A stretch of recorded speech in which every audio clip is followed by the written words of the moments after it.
But let's start with politics. And Jonathan Lemire, politics-wise, President Trump's re-election rally in Portsmouth, New Hampshire, was set to take place on Saturday, but it was called off over a tropical storm heading toward the Northeast over the weekend.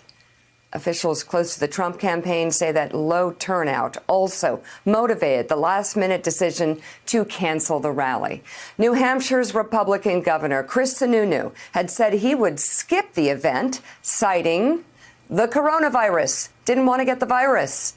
One outside advisor to the Trump campaign told NBC News that the weather was a, quote, convenient excuse to scrap the event.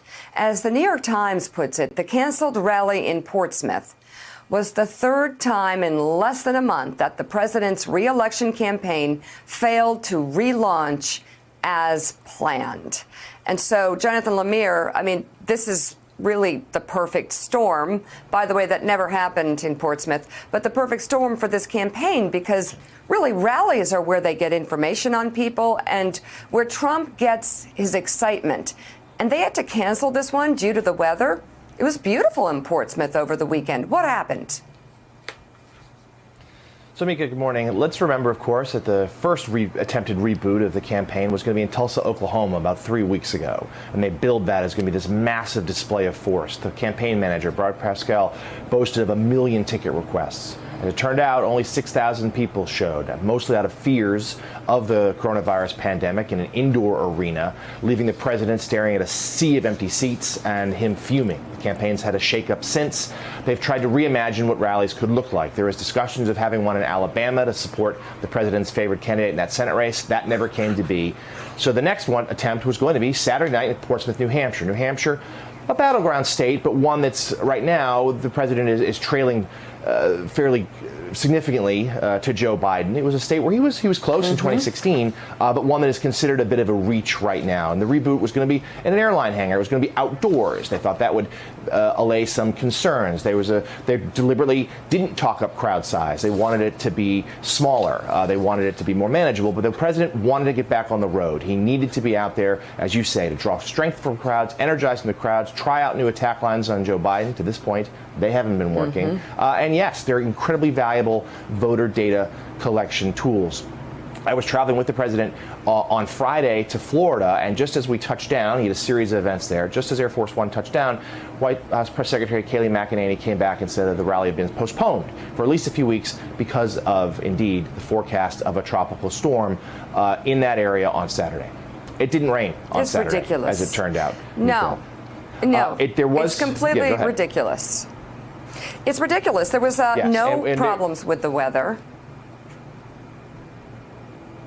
Go ahead.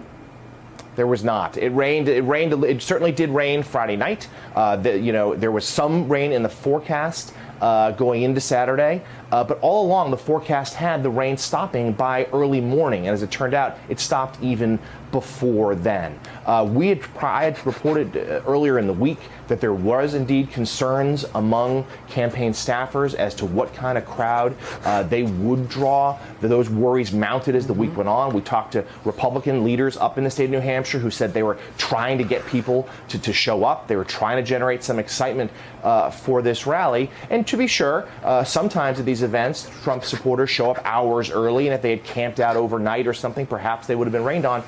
And a bad weather forecast might dissuade people from doing that. But there was no evidence of people camping out in Portsmouth on Saturday night, and it ended up not raining at all. And here's the bind, Mika, as the last point, that the president and his team, they're now in. It is hard to imagine them being able to hold a rally anywhere, anytime soon, because to have a venue, it needed to meet two important criteria.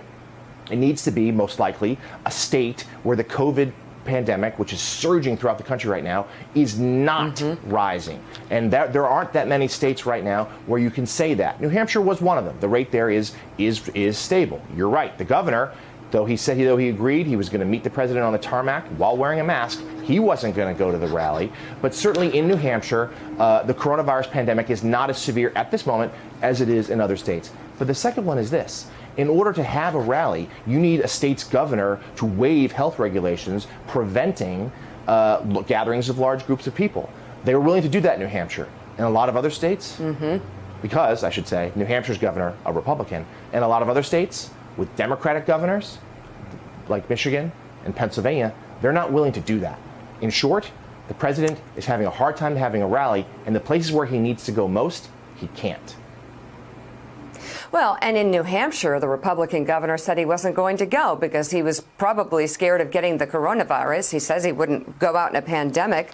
You have Democratic governors in other states that won't even let him have it. But I do remember 4 years ago, and I'm trying to remember if it was the primary, if it was New Hampshire, the excitement for Trump was way bigger than it is now, where people did stand in the rain. They stood in the freezing cold. They stood in lines for days. The lines wrapped around buildings and blocks and city, and they went on forever. It doesn't exist. And that seems to be, Kayleigh McEnany, the reason the event was not held, and not the weather, because it didn't rain. Having said that, these events are super spreader events. The president held events in Phoenix. He held the event in Tulsa. And even though they're afraid of the rain, they're afraid of a little, rainstorm, they had people all over that Tulsa arena taking stickers off chairs so that they could squish people together and make it look like there were a lot of people there, because those stickers actually asked people, showed them how, demonstrated how they could social distance inside the arena. And the campaign reportedly was seen, there is video of this, remove those stickers so they could squish people together and make this super spreader event as dangerous and as volatile in terms of spreading this pandemic as possible. Look at those people not wearing masks. Incredible. At least the governor of New Hampshire had it right by saying he wasn't going to go. And there are other governors who will not let this president have super spreader events in their states.